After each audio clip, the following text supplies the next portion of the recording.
Hey, welcome back to Musings of Mavri. I'm your host Mavri, where today we are finally getting around to reviewing Kimetsu no Yaiba episode 7. So, again, my apologies for being late, but I was on vacation this last weekend in Japan. And, while I was there, I actually also went around to some different stores that dealt with anime goods, manga goods, and whatnot, around Ikebukuro and as well as Shinjuku. Now, it wasn't actually my first priority to look at stuff related with Kimetsu no Yaiba, but since I was there anyways, I typically, when I go to these stores, I take a general survey of what kind of works are popular right now in Japan, because typically it's actually a little bit different from other Asian countries and also very different from Western countries as well. So it's nice to look at some of the trends that Japan has right now, because you can normally use that to extrapolate what is going to happen later on down the lines, maybe half a year or a year later. Now, in terms of Kimetsu no Yaiba, do rest assured that it seems to be very big and popular in Japan. All of the stores I went to had dedicated sections for promoting Kimetsu no Yaiba. Although probably part of the reason is also because they are actually pushing their Blu-ray sales right now. I believe the Blu-ray box has been, I think it's on sale now already, and you can get some special goods if you buy at any of these major chain stores related with anime goods. So that was that. But anyways, that kind of stuff notwithstanding, it's still pretty big, right? And obviously, they do believe that this series is popular in order to give it such dedicated marketing promotions.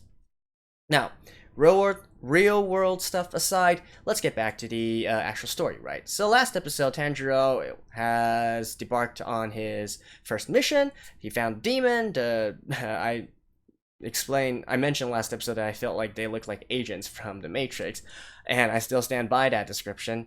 But anyways, so there's these demons that can split into three, right? And they can also dive into different materials as well, like the ground or walls or stuff. And so now apparently Nezuko is going to help Tanjiro as well, and they are going to form a sort of like crime fighting team, right? A demon slaying team of brother and sister, if you will. So it'll be interesting to see the action from that.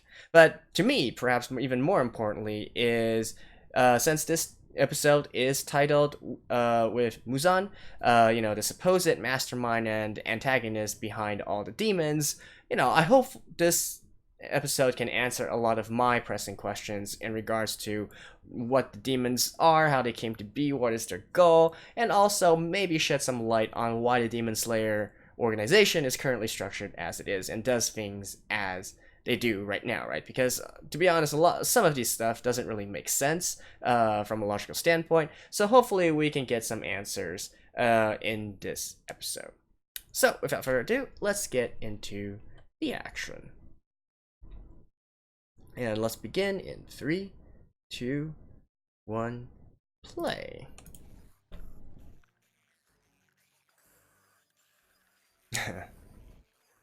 Like seriously, am I the only one seeing this? They look like, the twins as well as the agents from the Matrix. Nezuko.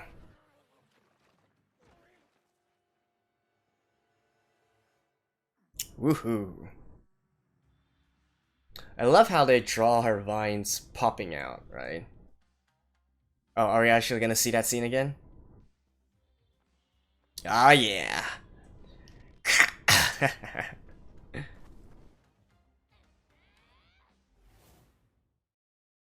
Opening? Alright. Okay, let me skip this real quick. And back. Muzan. But surely this kick won't work, right? Yeah.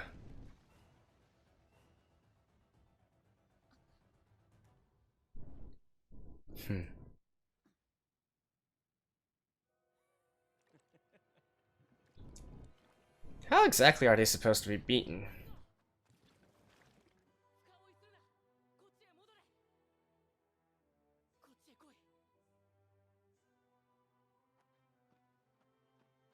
Aw.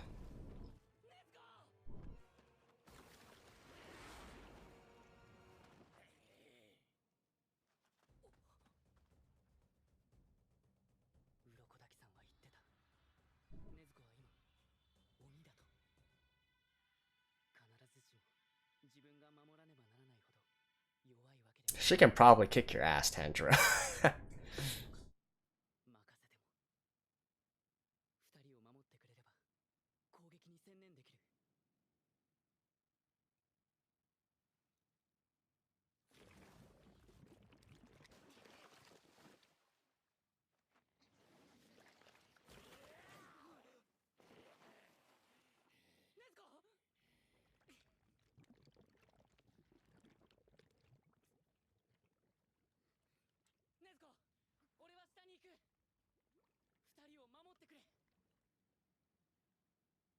Hmm.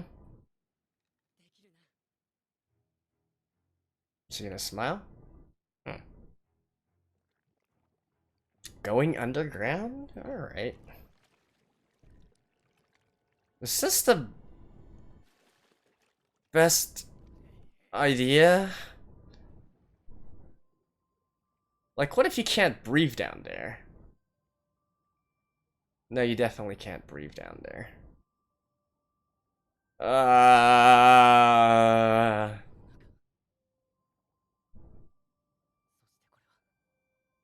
This is so alright. I feel like this is all levels of stupidity by chasing this monster down to the swamp. You don't even know if it's poisonous or not.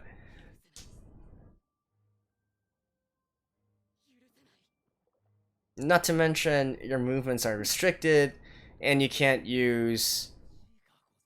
Yeah.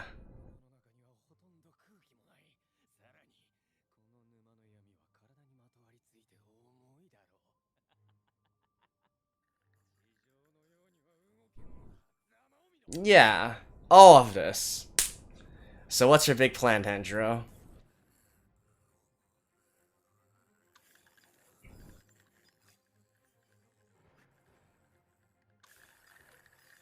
Or is it because he's using water breathing style?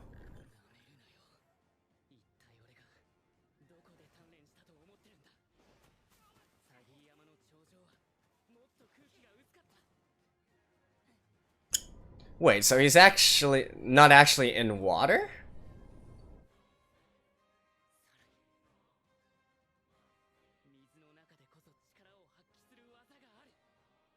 Really? So the water breathing style also has this use?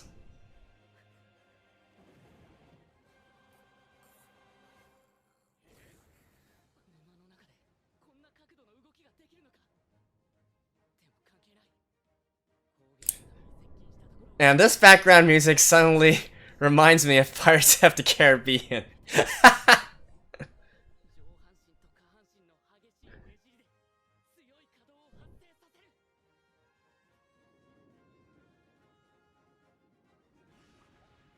So is it going to be like a water twister of some sort?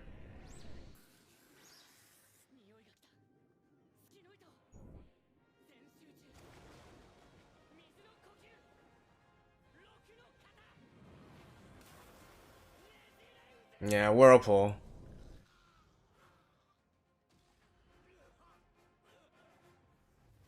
Hoo hoo hoo.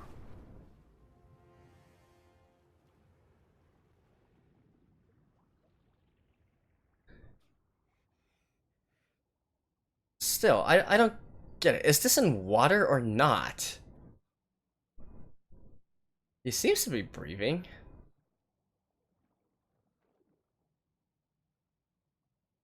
What? And there's one more, right?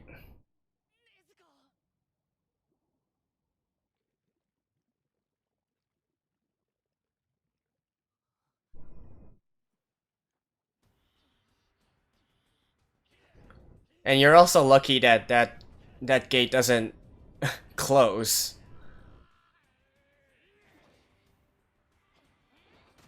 Punch. Ooh-hoo-hoo-hoo.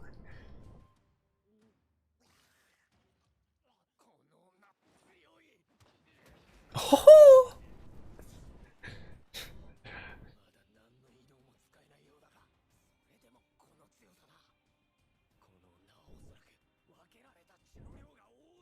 No.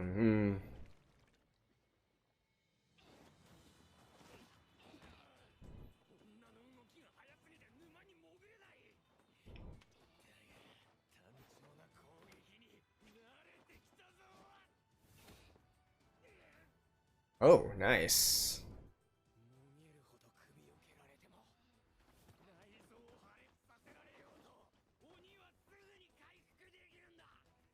But Soka Nezuko, right?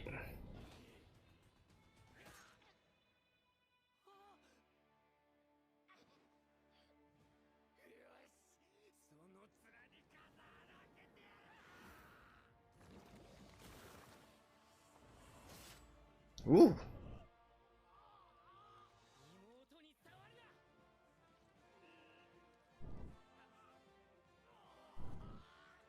Slash. Nice. Wait, you're already at that position. Why slice his hand off? Oh, I guess he wants to question him.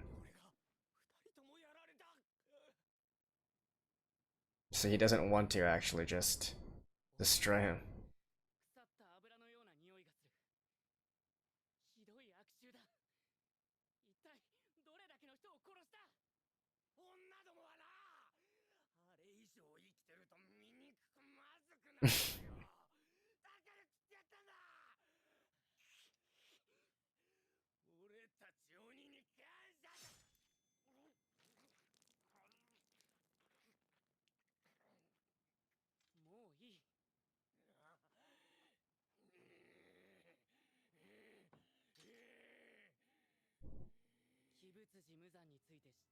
Yeah.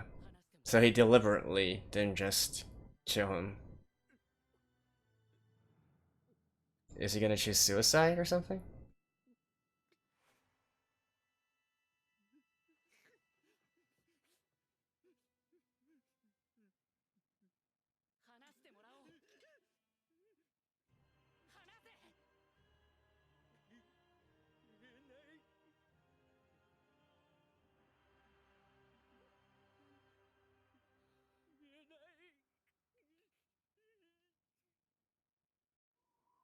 Okay, so what are you gonna do, Tanjiro? Or don't tell me the sun's gonna come out and then...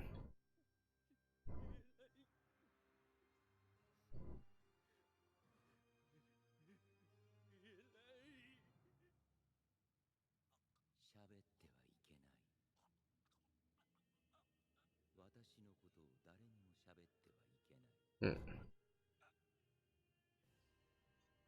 Hmm.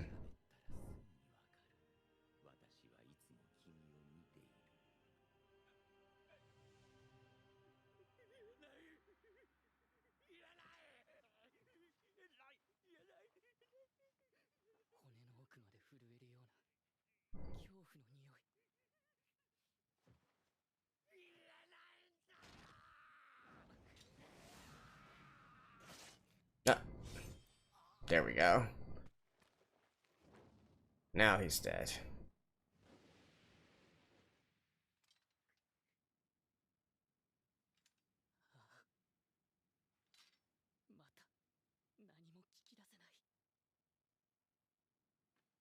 It's your first mission, dude.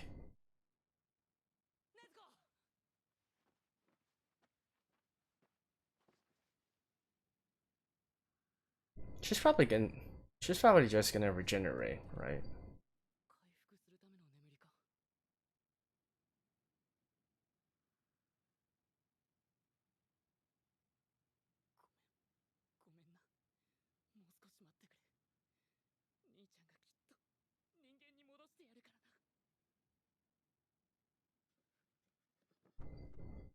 But how is she going to...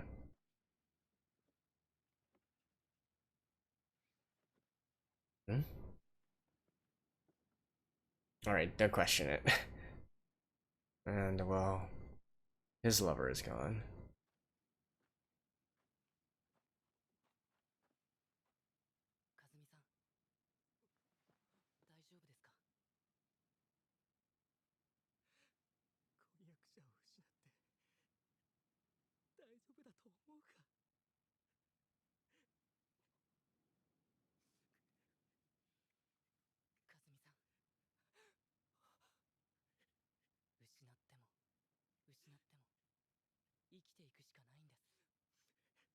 Mm.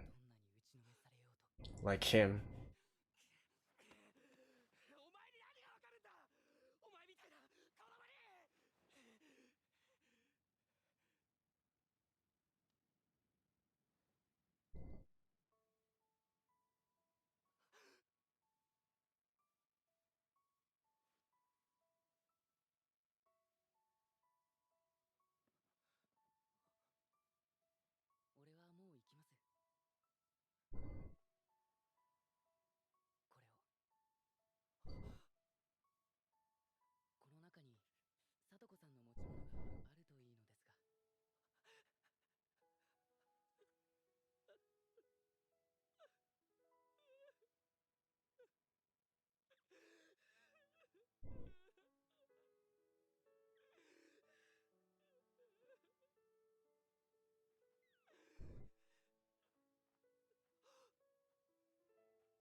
Alright, alright.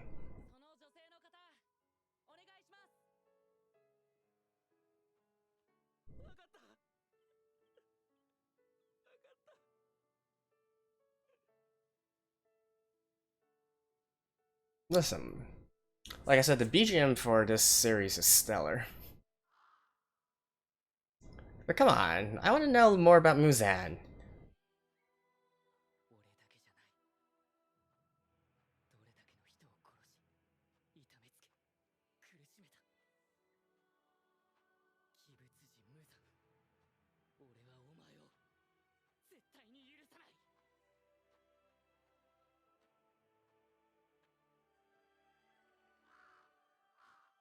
It's probably...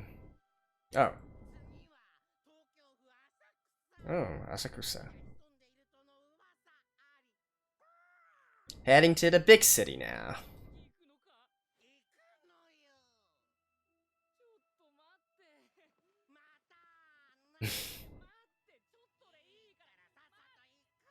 Alright. Oh, some modern technology. Then again, this is in the 1920s.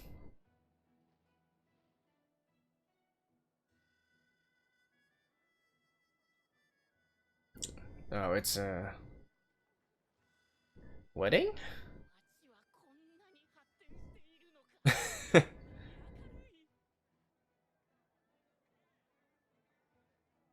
Yeah, he's lived his whole life in rural areas.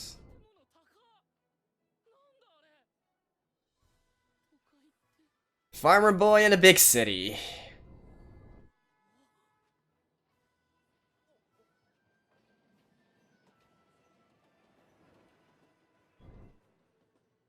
Why are you taking Nezuko out though instead?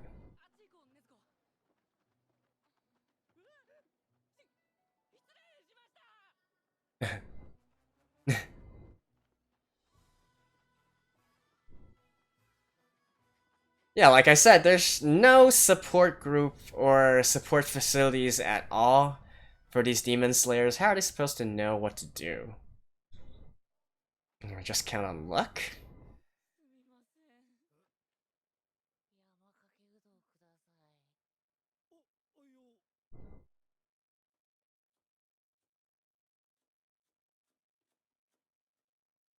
Udon.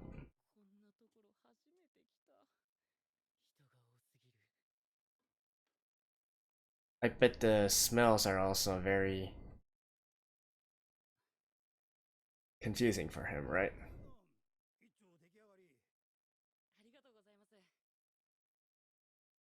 Do you actually have money?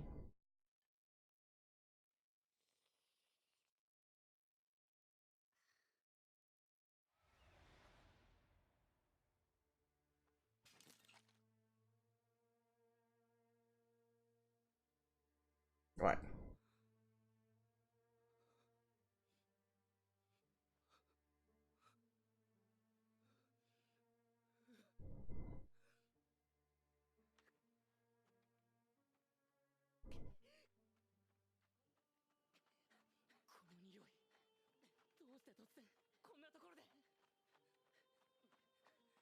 The killer of his family?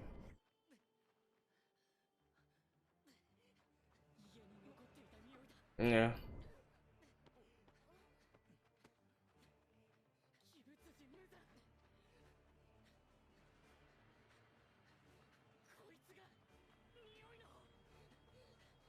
Oh, it's actually him?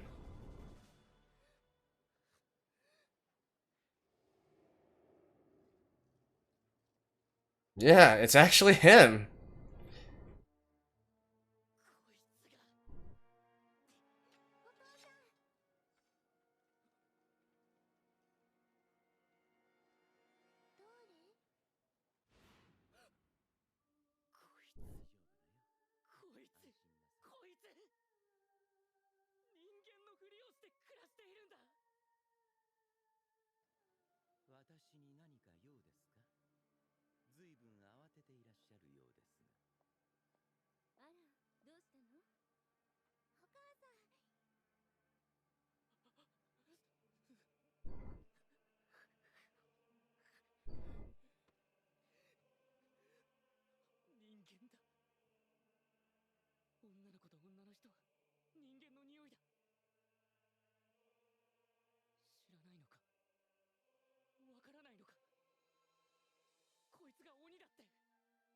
No, normal people probably don't know.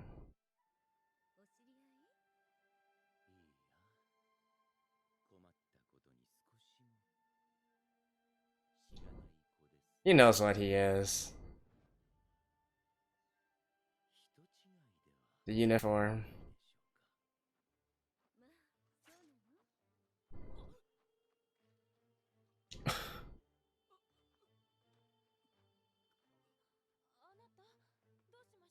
And he's gonna turn into a demon?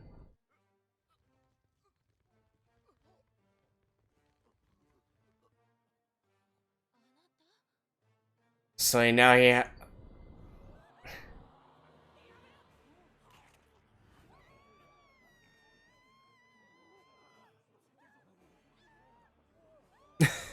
That's a nice diversionary tactic.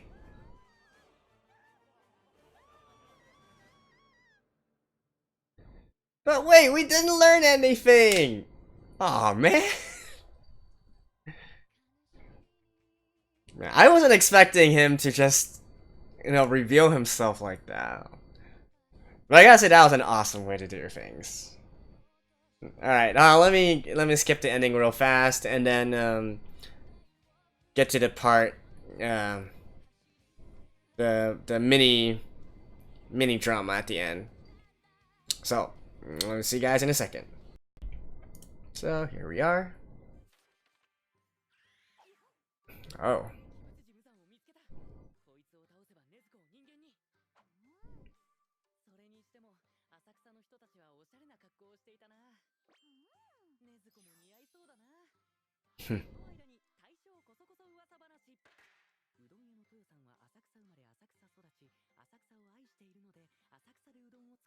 So is that actually an important character? Dude.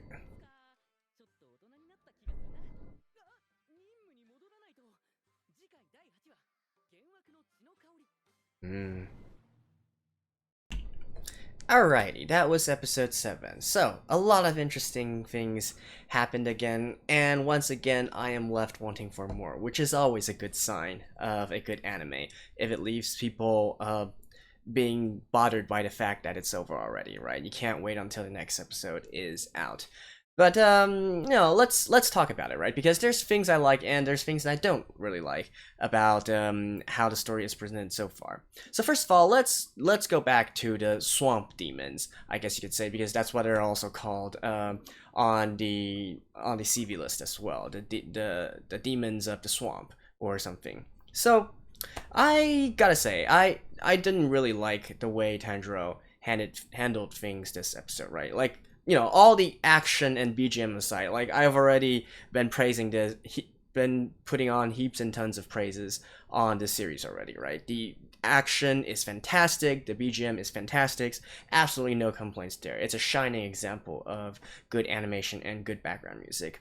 However, the actual way that things progressed, I don't know. Within the first episode, the first few episodes, right? One of the things that I really liked about Tanjiro is that he's a dude who uses his brain. He's not just one of those typical shonen manga or shonen work characters who just goes headstrong into everything. But here, I feel like he's actually shown this kind of tendency again of a shonen work protagonist, right? So this.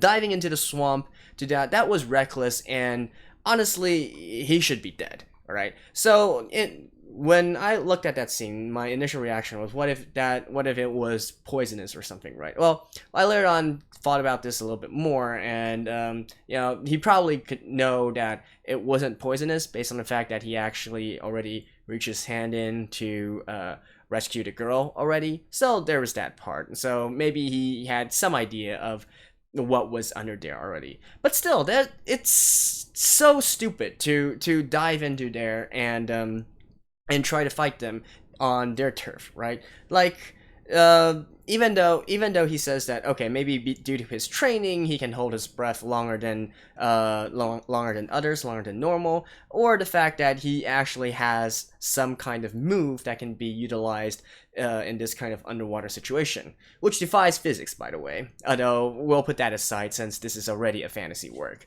But still, what would have happened if the demons just simply didn't they just simply swam around him and didn't fight him head on, right? Like, just wait there, basically. Close the entrance, right? Eventually he's gonna have to run out of air, and he's definitely not as fast as the other demons, so he can't catch up to them. So he would basically drown there without the demons having to do anything, right? Like, seriously, that's all they needed to do. Just simply, he stepped in. All right, hey, sucks to be you. Close the entrance, stay away.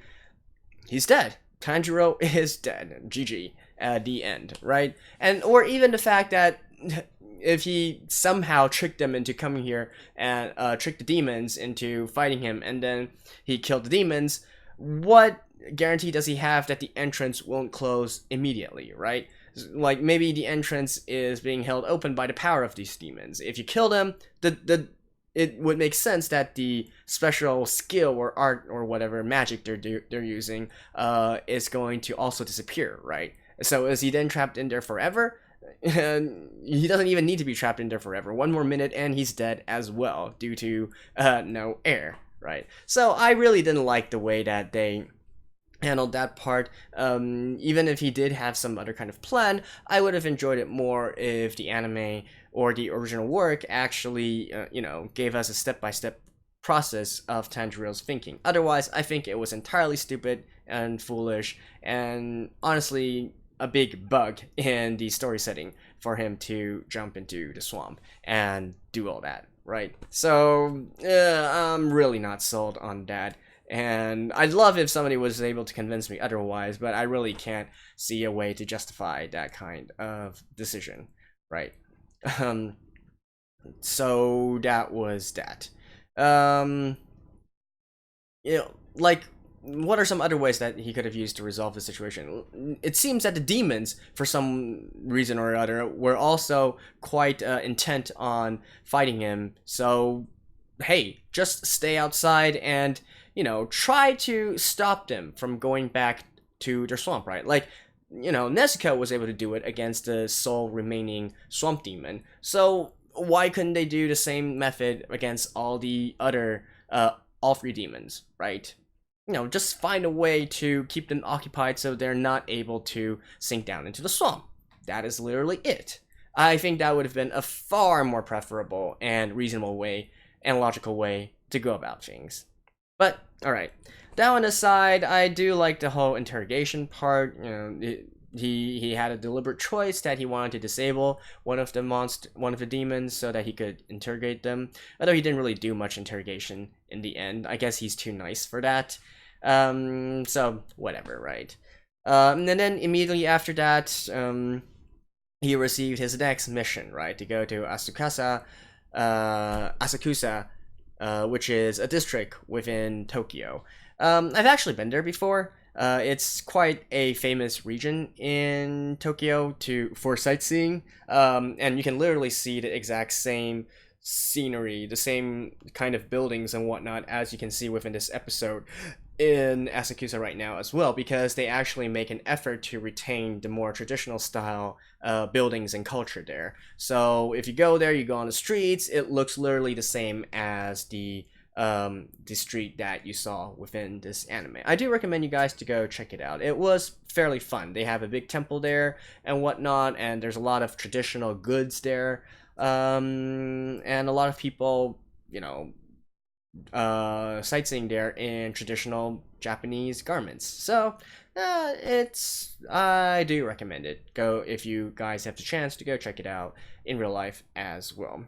But by the way, him going to Tokyo, again, I brought this up last episode, but they really don't have any kind of support system in place for their demon slayers. Like, how exactly are they supposed to fund their operations? How exactly are they supposed to fund their lives chasing these demons, right? Because this is the 1920s. It's not like a Sengoku Jidai period where maybe you can find a way to, barter for money or barter for goods, for places to stay, for things to eat and whatnot. This is literally early 20th century, right? You need money in order to be able to do things, and you earn money by doing, frankly, more industrial or administrative or modern work, right? Not exactly work such as being bodyguards or whatnot. So I don't know, does he have an allowance or something?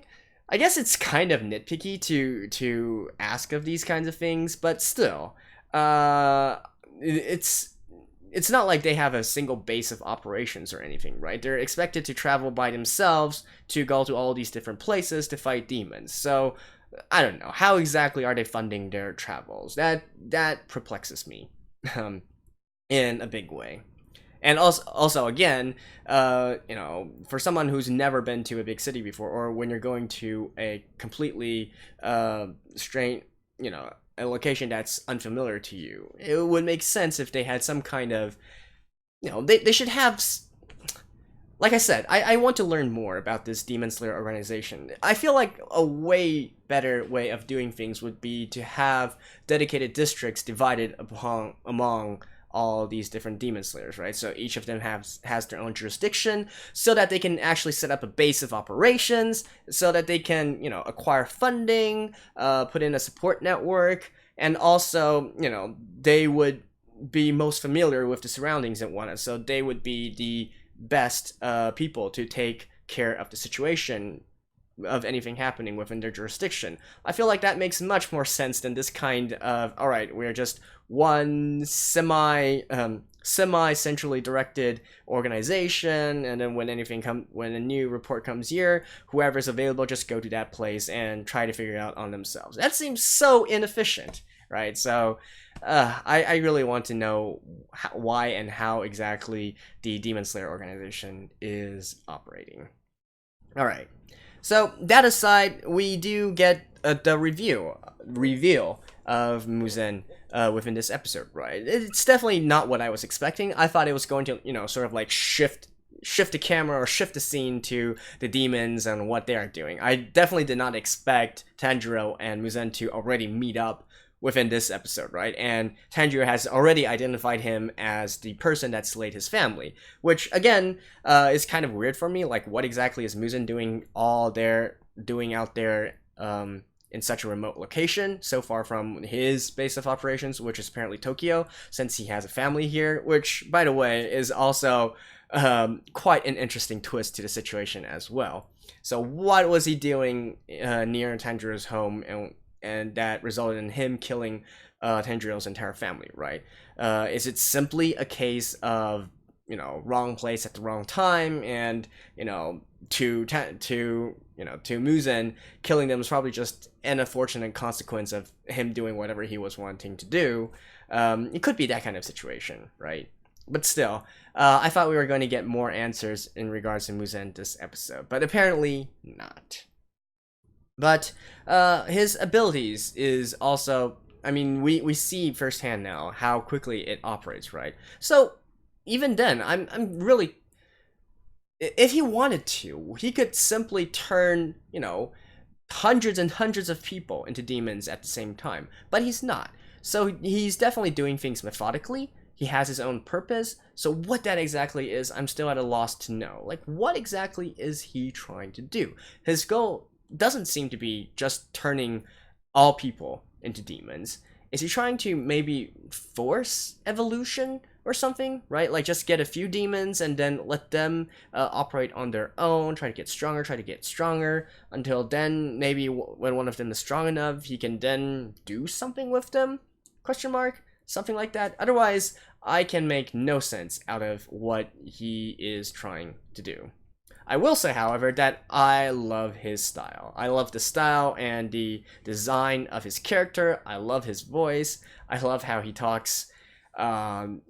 He's a cool antagonist, right? Yeah, sure, he's probably evil and all that, but still, I enjoy antagonists that are like Muzen, right? They seem to know what they are doing instead of just being one of those comically bad antagonist characters. So I really dig the design of Muzen very much. Actually, I dig the design of pretty much everything within this anime so far. It is such a pleasant sight to watch, pleasant thing to watch. But in any case, that's that. Yeah. Now, don't get me wrong, I'm complaining or questioning a lot of things here, but I'm still really enjoying this anime. I just feel like there's a lot of pressing questions that I want answers to. And I'm actually thinking maybe this is one of the reasons why the manga isn't particularly highly regarded in, as its own work, right? In terms of it ranked with other mangas. It doesn't seem to have a very high rating from most people.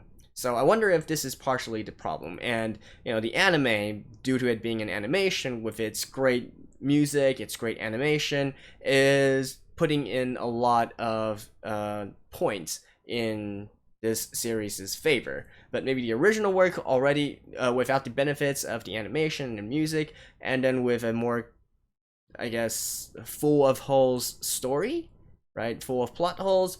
That's maybe one of the reasons why it was not as highly rated as some other works. So that remains to be seen. But in any case, I did enjoy this episode, and it was awesome to watch. So next episode, hopefully we can get some more answers. Hopefully we can get more action as well. And hopefully it will be on time. Hopefully. In any case, that's been episode 7 of Kimetsu no Yaiba. This has been Maverick, and I will see you guys next time. Bye bye.